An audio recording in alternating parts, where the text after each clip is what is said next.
This week on the Writers Detective Bureau, Cop Dialogue, Overdoses, and Justifiable Homicide.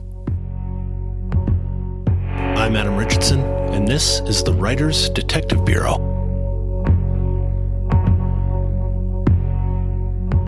This is episode number 33 of the Writers Detective Bureau, the podcast dedicated to helping authors and screenwriters write professional quality crime-related fiction. I want to thank Gold Shield patron Deborah Dunbar from deborah.dunbar.com and Coffee Club patrons Joan Raymond, Guy Alton, Natasha Badgema, Natalie Borelli, Joe Trent, Siobhan Pope, Leah Cutter, Ryan Kinmill, Richard Phillips, Robin Lyons, Jean Desrochers, Craig Kingsman, Kate Wagner, Marco Carocari, Victoria Kazarian, and Rebecca Jackson. Your support keeps the lights on in the Bureau. Please support them by visiting their author websites and reading their books. You can find links to their websites in the show notes at writersdetective.com/33.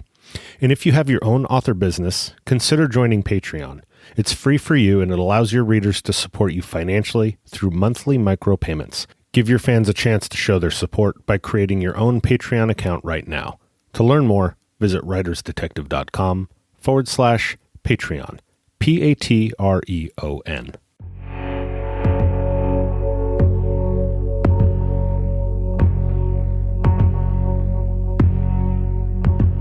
This week's first question comes from Lori Sibley, and she writes, "My main character is a homicide detective. I've found myself at a loss for some of the filler stuff he would be doing between big breakthroughs in the case and action scenes. Sometimes he and his partner just need to have a conversation while whatever they're working on is happening in the background. My problem is I'm not exactly sure what that background work would consist of. I wondered if there was a basic day-in-the-life scenario you could run for us that would include both excitement and paperwork ends of the spectrum. Thanks." Thank you, Lori. The reason I like this question is because I think it's something every writer struggles with when writing about any kind of police procedure. So let's start by simplifying what a homicide detective needs to accomplish. So for starters, everything they do is written in a report. So we obviously don't want to make this story all about report writing, but, day one, responded to the scene of the crime and interviewed the responding patrol officers. So that right there is a report. Canvass the neighborhood and interview any witnesses. Each witness interview is a report. Forensic unit notifies detectives of evidence findings at the crime scene, which technically is a report that the forensic folks would write, but it's something the detective would need to follow up on to make sure the report is completed and that they read that report and include it in the overall case file or murder book, whatever you want to call it. They would have to attend the autopsy and collect any evidence from that. That, again, is a report. Anything that identifies someone as a potential suspect, that, of course, is a report. And then that interview and or interrogation of that person is another report. You obviously get the idea. And you certainly don't want to bore the reader with cops writing reports, of course. But you, as the writer, need to do two things. One, take the logical next step in the investigation. And two, keep the story moving. So what would you, as you sit here listening to this podcast, what would you do next after you've left the initial crime scene of a murder? Do you have a trunk full of evidence? If so, go book it at the station. Do you have a lead on a possible suspect? Go find them. Were there nearby cameras pointing at the crime scene? If that's the case, go find the owners of those cameras. Homicide detectives are just like you. They're making the logical leap as to what the next step should be. So whatever you would do, whatever seems logical to get to that next step, have your characters do that. If you want to study the master at telling this kind of story, read Michael Connelly. He is realistic in his storytelling, and especially in his more recent books, he has his detectives working multiple cases at a time, which is very realistic. Now, if you've already read Connelly's books, I still urge you to go back and read them again, but this time from a more academic, deconstructing the story kind of perspective. So like the car rides from a witness interview to the crime lab are scenes when dialogue is needed to push the story ahead. Now, if there's no dialogue there to be had in that car scene, there isn't a car ride scene. It then becomes a chapter break or a jump to a different set of characters doing something else. So this is kind of learning the storytelling craft. It's what will set you apart from other writers. So when you have those scenes of just dialogue, make sure that there's a reason for it. Now, the luxury of writing books is that you can take a lot more time than you can with a screenplay. But I really urge you to think of your story in the terms of a TV or movie script. Now, it not only needs to be visual, where you are showing, not telling. I'm sure you've heard that before. But it also needs to push the story forward and have a purpose. And most importantly, I want you to imagine you are the actor in your scene. What most of us non-actors fail to realize is that actors are having to reverse engineer our written words. So what do I mean by that?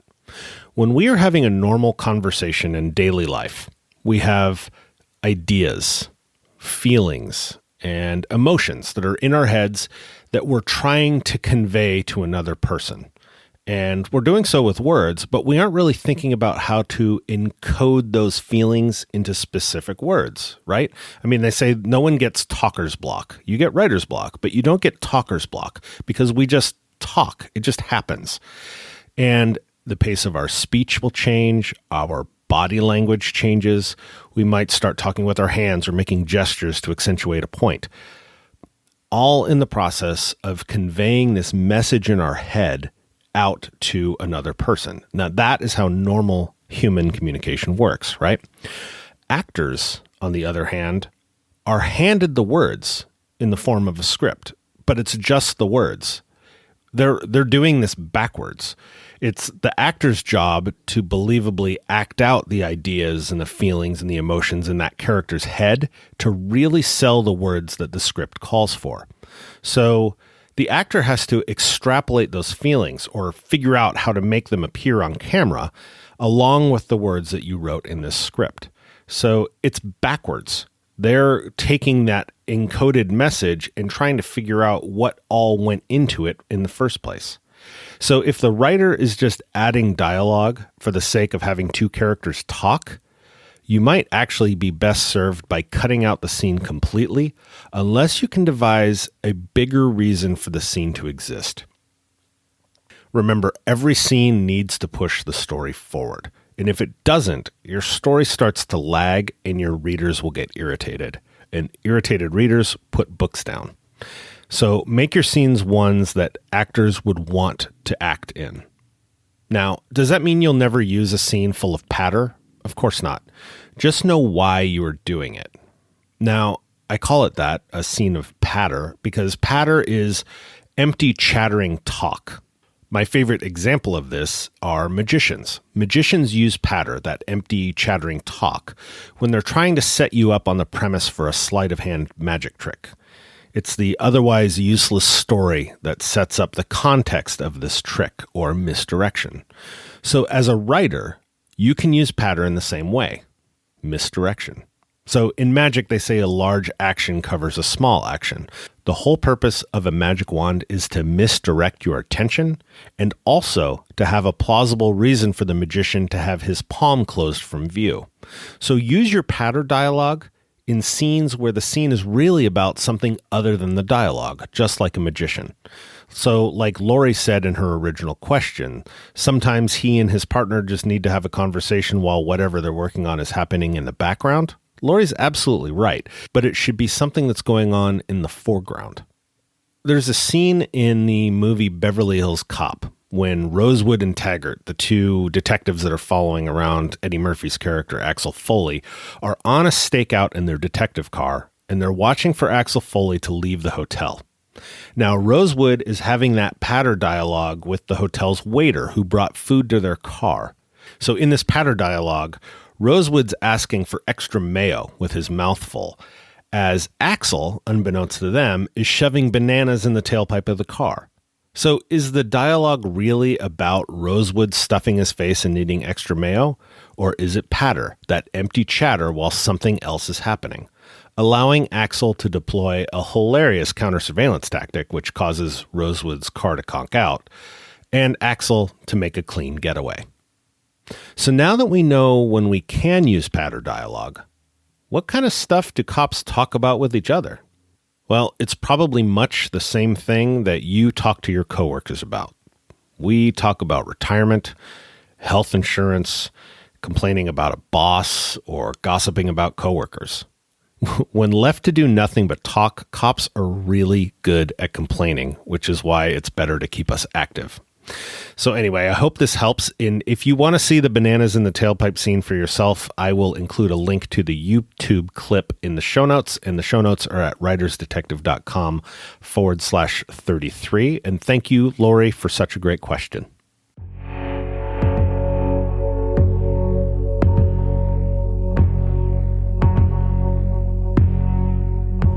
This week's next question comes from Roz Guji, and Roz asks, are autopsies always done in overdose deaths?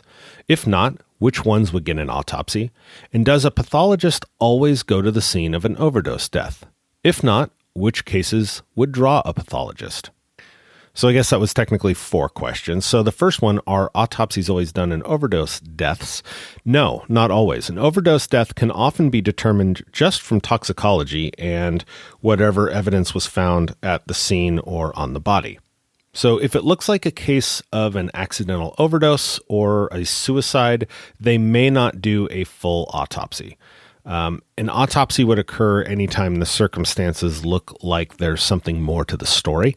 It could be from conflicting witness statements, a surprising toxicology result, like an indication that the drugs in the system of the decedent shouldn't have been enough to be fatal, or something to indicate that the scene was disturbed, like postmortem lividity being inconsistent with how the body was found. So real quick, postmortem lividity, or PML, as we call it, is how the blood pools in the body after someone dies. Since we no longer have blood pressure, gravity ends up taking over. So if the decedent dies while laying in bed face up, let's say, the blood will pool to the posterior or backside of the body. Then their skin color will be noticeably red or purple in comparison to the more pale or sallow color of the anterior or front side of the body. Now, if you find a decedent face down in the bed, but the PML is visibly present on the posterior side, that should tell you that somebody rolled the body over after death. Now, if paramedics did it during their assessment of the victim, then it's not an issue. But if no one can account for why the blood is on the wrong side, then you have some more investigating to do. As for the forensic pathologists, it's been my experience that forensic pathologists usually stay in the morgue's examination bay. Their job is to conduct the autopsies. So this would make for a good time to introduce you to the job, or potential character really, of a coroner investigator or a medical examiner investigator, depending on which agency they work for. So the coroner investigator will be the one that comes out to the scene in the coroner's van, and they will be the one working the overall inquest. They schedule the autopsy with the forensic pathologist. They coordinate toxicology screenings with the lab. They take possession of the decedent's belongings. And they're the one that ensures the next of kin have been notified. And ultimately, they're the ones who coordinate with the family and the mortuary for the release of the body. Now, I should mention that in many parts of the country here in the United States, mortuaries may handle the transportation of bodies from the location of their death to the county morgue at the direction of the coroner or medical examiner. It's common for a coroner's office to be part of the sheriff's department, especially here in California where I am. So if you are a deputy sheriff working for an elected sheriff coroner, where it's one person that is elected as the sheriff and coroner, you may also be a deputy coroner as part of your regular deputy sheriff patrol duties. So as the deputy coroner, you can direct a mortuary to assist you with moving the body back to the morgue. So, not to sound crass or disrespectful to the dead, but using a mortuary is a lot like using a tow truck to take a vehicle to the impound yard. The mortuaries will cycle through an on-call list, and the next mortuary up takes the call, just like a tow truck company does for accidents. Now, the reason why I bring this up, or my point, I guess, is that it isn't always the coroner investigator or the medical examiner investigator that moves the body. It's certainly done at their direction, but it may be the mortuary acting on behalf of the coroner or ME with that coroner or ME person present. So if I'm the deputy sheriff / deputy coroner working this dead body call while on patrol, I'm certainly going to need help with the transport because we don't put dead bodies in our patrol cars. So anyway, the coroner or the ME's investigator will get called in after hours if it's a homicide, a mass casualty incident, or some other large-scale cluster. The key thing to realize is that people die every day. And fortunately, only a small fraction are homicide victims. So the mortuaries and coroner investigators and ME investigators stay really busy even without a homicide occurring. So in the case of an overdose with no signs of foul play, the body would get transported to the morgue and a fluid sample would be sent off to the tox lab. And I should mention that when the decedent gets to the morgue, even if it's a mortuary transporting the body on behalf of that patrol deputy, the decedent is stripped of clothing and a visual examination of the decedent is made by the deputy coroner, whether that's a patrol deputy or a coroner investigator or the ME investigator. And this is done to ensure nothing was missed that might indicate foul play. You don't want to find out later that you missed a bullet hole or a stab wound when you thought the decedent just died of a heart attack or a drug overdose. Thank you so much for the question, Roz.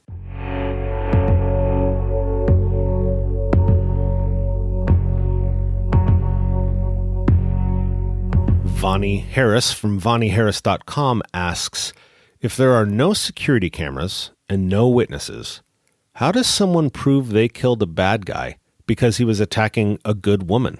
So no arrest despite fingerprints and bullet evidence. Excellent question, Vonnie. First of all, we here in the United States are presumed innocent until proven guilty. Now, this means that the authorities have the burden of proving that someone committed the crime of murder or manslaughter. So in other words, it's not the legal burden for that killer, the person that was justified, to prove that they were justified in killing this person. It would certainly be a good idea for that person to do so if they want the killing to be deemed a justifiable homicide, but it isn't legally required. So first and foremost, that killer, the one that justifiably killed this bad guy, should be open and honest as to everything that happened and why. That's probably the smartest thing to do. Now, the next thing in this scenario, separate from the legal stuff, is there would be some form of evidence if the attack of this woman was in fact a physical attack that the Good Samaritan interrupted. The premise behind this thinking is the concept of transference. So if the now dead bad guy was attacking the woman, both he and the woman would have some sort of physical evidence transfer. So think of a hit and run car accident where the paint from one car transfers to the other. The same thing applies to things like the bad guy's DNA, because his skin might be under the woman's fingernails as she tried to fend off his attack. Or the bad guy has abrasions from her fighting back. Her sweat or saliva or her hair might be on his clothing. Those are the microscopic bits of evidence that forensic investigators will be looking for. And then the detective handling the case will be looking to see if the physical evidence matches up with the story that's being told to him. To prove the killing was a murder, the detective and the prosecutor, going back to the burden of proof concept, would have to prove to a jury that the killer had malice aforethought. In other words, that killing this guy was a pre-planned event, a pre-planned crime. If the detective and the prosecutor think the story and evidence show that this could actually have been a justifiable homicide, that is exactly the kind of doubt, that reasonable doubt, that a jury will cite as their reason for a not guilty verdict. So if those are the facts of the case, it's very likely the prosecutor won't file murder charges in the first place. Thank you for the question, Vonnie. You can find Vonnie Harris at vonnieharris.com. Thank you for listening to this episode of the Writers Detective Bureau podcast. You can find the show notes at writersdetective.com/33. If you enjoyed this episode, make sure you hit that subscribe button. And if you belong to a writers group, I would love it if you could share this with your friends. So this podcast is created for you, by you. Please send in your questions to writersdetective.com/podcast. I would love to give you a shout out on the air and answer your questions. So thanks for listening. Have a great week and write well.